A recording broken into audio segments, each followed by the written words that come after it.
ನಾನು ನಮ್ಮ ಅವ್ರು ಯಾವ ಊರಿನವರು, ಆ ಊರಿನ ಬ್ರಾಹ್ಮಣ, ವೈದಿಕ ಬ್ರಾಹ್ಮಣ, ನಾನು ಸ್ಮಾರ್ಥ ಬ್ರಾಹ್ಮಣ. ನನಗೆ ಮಂತ್ರಾಲಯಕ್ಕೆ ದರ್ಶನ ಮಾಡ್ಕೋಬೇಕು ಅಂತ ಬಹಳ ಸಣ್ಣತನದಿಂದಲೂ ನನಗೆ ಇಷ್ಟ ಇತ್ತು. ನನ್ನ ಬಡತನದಿಂದಾಗಿ ನಾನು ಮಂತ್ರಾಲಯಕ್ಕೆ ಬಂದು ರಾಯರ ದರ್ಶನ ಮಾಡಲಿಕ್ಕೆ ಆಗಲಿಲ್ಲ.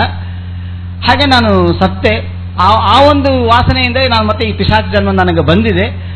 ನನಗೆ ಇವರು ಈ ಶ್ರೀಮಂತರು, ನಮ್ಮೂರಿನ ಶ್ರೀಮಂತರು, ಇವ್ರನ್ನ ಹಿಡ್ಕೊಂಡ್ರೆ ನಂಗೆ ಈ ಪಿಶಾಚ ಜನ್ಮದಲ್ಲಾದರೂ ನಂಗೆ ರಾಯ ದರ್ಶನ ಆದೀತು ಎಂಬ ಉದ್ದೇಶದಿಂದ ನಾನು ಇಲ್ಲಿ ಬಂದಿದ್ದೇನೆ ಇವ್ರ ಹತ್ರ.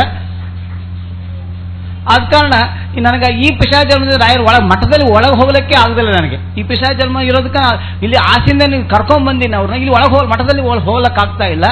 ನನಗೆ ಪುಣ್ಯ ಕಡಿಮೆ ಇದೆ, ನನಗೆ ಪುಣ್ಯ ಬೇಕು, ನನಗೆ ನಿಮ್ಮ ಪುಣ್ಯವನ್ನು ಕೊಡ್ರಿ ಅಂತ. ಸರಿ, ಯಾವುದೋ ಒಂದು ಪುಣ್ಯ ಇಲ್ಲಿಲ್ಲ, ನೀವು 1 ವರ್ಷ ರಾಯರ ಮೂಲ ಬೃಂದಾವನ ಮುಟ್ಟಿ ಪೂಜೆ ಮಾಡಿರ್ತಕ್ಕಂತಹ ಪುಣ್ಯವನ್ನು ನನಗೆ ಕೊಟ್ಟರೆ ನಾನು ಇವ್ರನ್ನ ಬಿಟ್ಟು ಹೋಗ್ತೇನೆ. ನಾನು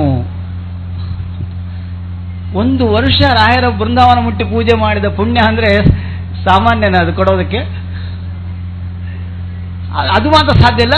ಅದೇ ಇದು ಈ ರೀತಿಯಾಗಿ ನನಗ ಮತ್ತು ಆ ಇದಕ್ಕೆ 1 ತಿಂಗಳು ಪ್ರತಿನಿತ್ಯ ಸಂಜೆ ಹಾಕೋದು. ಅದು ಪ್ರತಿನಿತ್ಯ ಇದರಿಂದ 1 ತಾಸು ಚರ್ಚೆ. ಅದು ಬಿಟ್ಟು ಹೋಗಬೇಕು ಅಂತ. ಒಮ್ಮೆ ರಾತ್ರಿ ನಮ್ಮ ತಂದೆ ಊಟಕ್ಕೆ ಕೂತಾಗ ಕೇಳಿದ್ರು, ಏನಪ್ಪ ಅದು ಏನಾಯ್ತು, ಇನ್ನು ಅದನ್ನು ಹಾಗೆ 4 ತಿಂಗಳಾಯ್ತು ಎಳಿತಾ ಇದೆಯಲ್ಲ ಅದರ, ಏನಾಯ್ತು ಅದು ಅಂತ ಕೇಳಿದ್ರು. ನಾನು ಹೇಳಿದೆ, ಈಗ ಅದು ರಾಯರ ಪೂಜೆ ಮಾಡಿ 1 ವರ್ಷದ ಪುಣ್ಯ ಕೊಡು ಅಂತ ಕೇಳ್ತಾ ಇದ್ದ, ಅದಕ್ಕೆ ಅದು ಏನು ಮಾಡೋಕೆ ಅರ್ಥ ಆಗ್ತಾ ಇಲ್ಲ ಅಂತ ಹೇಳಿದೆ. ಇಲ್ಲ, ನಾಳೆ ನಾನು ಪ್ರೋಕ್ಷಣೆ ಮಾಡ್ತೀನಿ ಅಂತ ನಮ್ಮ ತಂದೆಯವರು ಹೇಳಿದರು.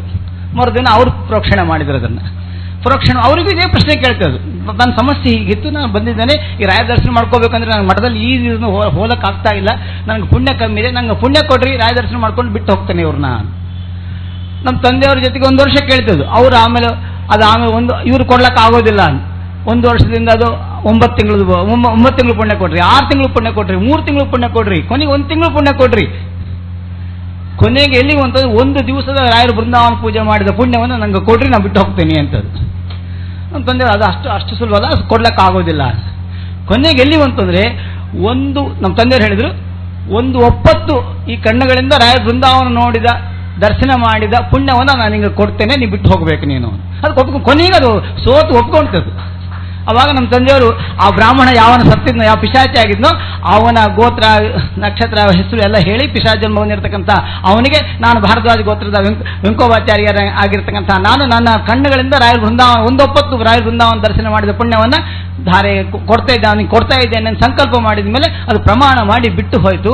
ಆ ಕುಟುಂಬ ಇವತ್ತಿಗೆ ರಾಯರಿಗೆ ಅಚ್ಛಿನ್ನ ಭಕ್ತರಾಗಿದೆ. ಪ್ರತಿ ವರ್ಷ ಬಂದು ರಾಯ ದರ್ಶನ ಮಾಡ್ಕೊಂಡು ಹೋಗ್ತಾರೆ. ಇದು ನಾ ಹೇಳಿದ್ರು ಈ 30-35 ವರ್ಷ ಕೆಳಗೆ ನಡೆದಿರ್ತಕ್ಕಂಥ, ಅಂದರೆ ಒಬ್ಬರ ಪುಣ್ಯವನ್ನು ಇನ್ನೊಬ್ಬರಿಗೆ ಕೊಡಬಹುದು ಎಂಬುದಕ್ಕೆ ಜ್ವಲಂತವಾಗಿರ್ತಕ್ಕಂತಹ ಸಾಕ್ಷಿ.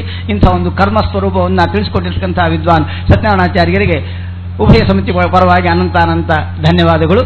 ಆಚಾರ್ಯರು ಬಂದು ಗುರುರಾಜರ ಪ್ರಸಾದವನ್ನು ಸ್ವಾಮಿಗಳ ಕೈಯಲ್ಲಿ ಸ್ವೀಕಾರ ಮಾಡಬೇಕಾಗಿ ಪ್ರಾರ್ಥನೆ.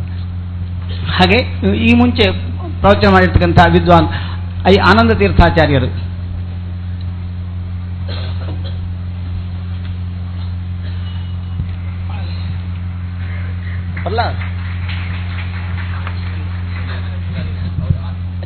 ಪ್ರವಚನ ಮಾಡಿದ್ರು ತಾವಲ್ಲ,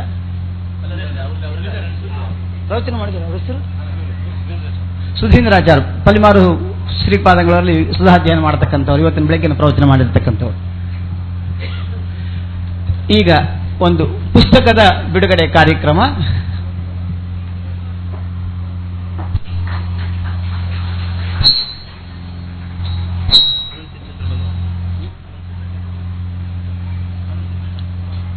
ಆನಂದ ತೀರ್ಥಾಚಾರ್ಯ ಬಂದೋದ್ರು. ಸರಿ, ಈಗ ಒಂದು ಪುಸ್ತಕದ ಬಿಡುಗಡೆ ಕಾರ್ಯಕ್ರಮ. ಅದು ರಘುನಾಥ ವಿಜಯ ಪಲಿಮಾರು ಮಠದ ಪರಂಪರೆಯಲ್ಲಿ ಬಂದಿರತಕ್ಕಂಥ ಪ್ರತಸ್ಮರಣೀಯರಾಗಿರ್ತಕ್ಕಂಥ ರಘುವರ್ಯ ತೀರ್ಥರು ಮಾಡಿರತಕ್ಕಂಥ ರಘುನಾಥ ವಿಜಯ ಶ್ರೀರಾಮಚಂದ್ರನ ಚರಿತ್ರೆಯನ್ನು ತಿಳಿಸ್ತಕ್ಕಂಥ ಒಂದು ಕಾವ್ಯ. ಆ ಕಾವ್ಯವನ್ನ ಮದ್ರಾಸಿನ ಪಲಿಮಾರು ಮಠದ ಶಾಖೆ ಅದನ್ನ ತಮಿಳು